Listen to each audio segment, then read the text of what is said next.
Hello, welcome to my channel. My name is Samantha and this is a channel where you get tips and tricks on how to live a delightful life. If you enjoyed this video, please give it a thumbs up and don't forget to subscribe. So in today's video, we're going to be talking about five mistakes that you could be making with your budget. The first mistake is you're being too strict.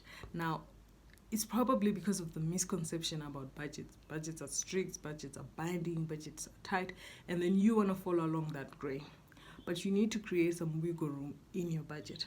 For me, and I'll drop my video below on how I budget, I have an item called miscellaneous. And this miscellaneous is for anything that pops up randomly.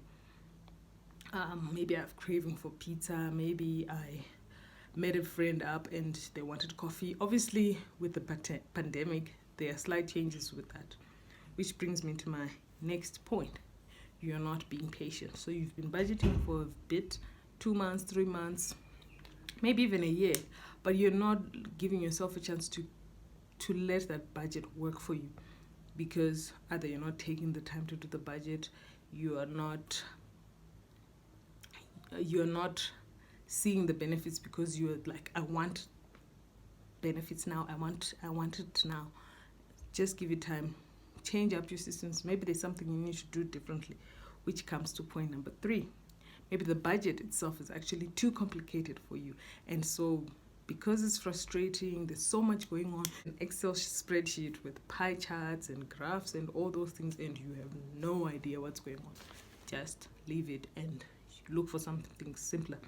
In my previous video, how to calculate your net worth, I talked about an app called 22/7, which can help you like automate your budget for you as well. So maybe you could switch to something simple like that, or you could start by actually just writing. Just take an hour every month, you write. So first you write, what I spent that last month, what I think I'm gonna spend this month. If you're interested in how to budget during a pandemic, wait for next week's video. Life is changing and you're not updating it. So in my case, losing my job means I do not have an income coming in. Unfortunately, I only had one job, I only had one source of income. So I do not have an income coming in. And the first thing I did was making adjustments to my budget. There were certain things I looked at, I'm like, this I don't need, cancel, take out. I'm just going to focus on what's important right now. And what's important is items like my rent and my food. Not to say that's the only things on my budget, but those are the main focuses. If I have money in my savings for that, then that's what I'm going to focus on while trying to secure an income through my new business or through getting a job. Then the last one is you're not tracking your spending accurately.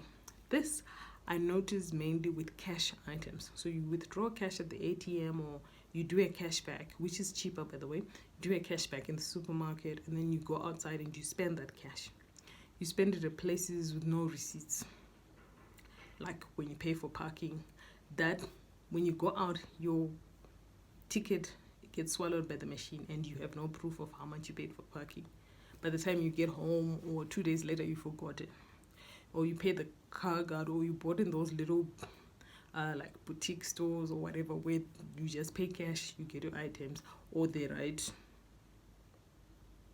CBC 300 and you don't know what CBC means, so that kind of thing. So you just need to, as soon as you get home, or as soon as you finish buying the items, you enter it in your phone. I bought this dress in CBD for 150. I paid the car guard 20 rand tip. I paid my waiter 20 rand tip. Right now we're not tipping waiters, but those are things you need to consider. In my budget, I used to put tips and parking as an item, or as a line item on my budget. This just made things easy, because I knew at some point I wanted to go to a restaurant, I wanted to go to the mall, I would need to pay for parking. Right now I'm taking advantage of all the free parkings. So what mistakes do you think you're making with your budget? If you enjoyed this video, please give it a thumbs up and share it with your friend. Bye.